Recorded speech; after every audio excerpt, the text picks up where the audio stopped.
সম্মানিত দর্শক, দারুণ একটা ব্যাপার কিন্তু ঘটে গেছে। জনাব তারেক রহমানকে নির্যাতনকারী, জিয়া পরিবারকে নির্যাতনকারী, ক্রিয়ারানক ১/১১ কুশীলব জেনারেল মাসুদ কিন্তু গ্রেপ্তার হয়েছেন। এই জেনারেল মাসুদের গ্রেপ্তার হওয়া, আবার ওইদিকে কলকাতায় শহীদ হাদির হত্যাকারী শুটার ফয়সাল গ্রেপ্তার হওয়া, আমি এখানে দারুণ একটা তথ্য দেওয়ার জন্যই আসলে দাঁড়িয়েছি। দেখুন, বিএনপি ক্ষমতায় আসবার পরেও জেনারেল মাসুদ তিনি বাংলাদেশ থেকে পালিয়ে যাননি। আবার ওইদিকে শহীদ হাদির যিনি হত্যাকারী শুটার ফয়সাল, তিনিও ভারত থেকে অন্য কোনো দেশে পালিয়ে যাওয়ার চিন্তা করেনি। দুটো এক সূত্রে গাঁথা। আচ্ছা বলুন তো কেন? কারণ হলো এই জেনারেল মাসুদ মাননীয় প্রধানমন্ত্রী জনাব তারেক রহমানকে নির্যাতনকারী, জিয়া পরিবারকে নির্যাতনকারী, ১/১১ এই ষড়যন্ত্রকারী জেনারেল মাসুদ ভেবেছিল তিনি যেহেতু আজীবন ভারতের পা চেটেছেন, তাই ভারত তাকে বাঁচাবে, নিরাপত্তা দেবে, গ্রেপ্তার করবে না।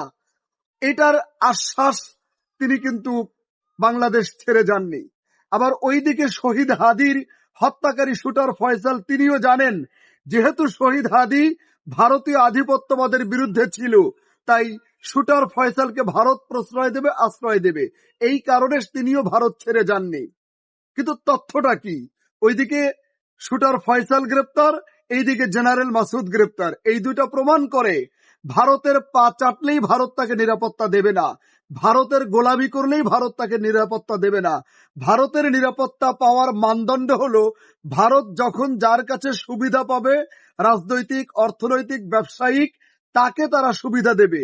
আগে আওয়ামী লীগের সাথে সম্পর্ক ভালো ছিল, পা চাটাচাটি ছিল, তখন আওয়ামী লীগকে বা ফ্যাসিবাদকে তারা সমর্থন করেছে।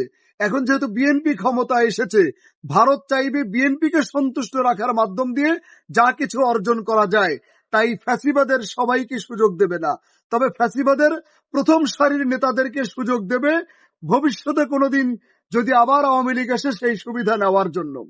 তবে একটা কথা বলি, যদি বাংলাদেশ জামাত ইসলামও ক্ষমতায় আসতো, ভারত তখন জামাতকে সমর্থন করার চেষ্টা করত সুবিধা নেওয়ার জন্য।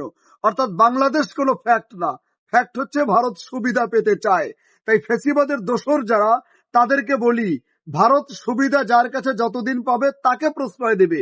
আপনি কতটা পা চাটলেন এটা ভারতের দেখার বিষয় নয়, তারা সুবিধাবাদ জিন্দাবাদ।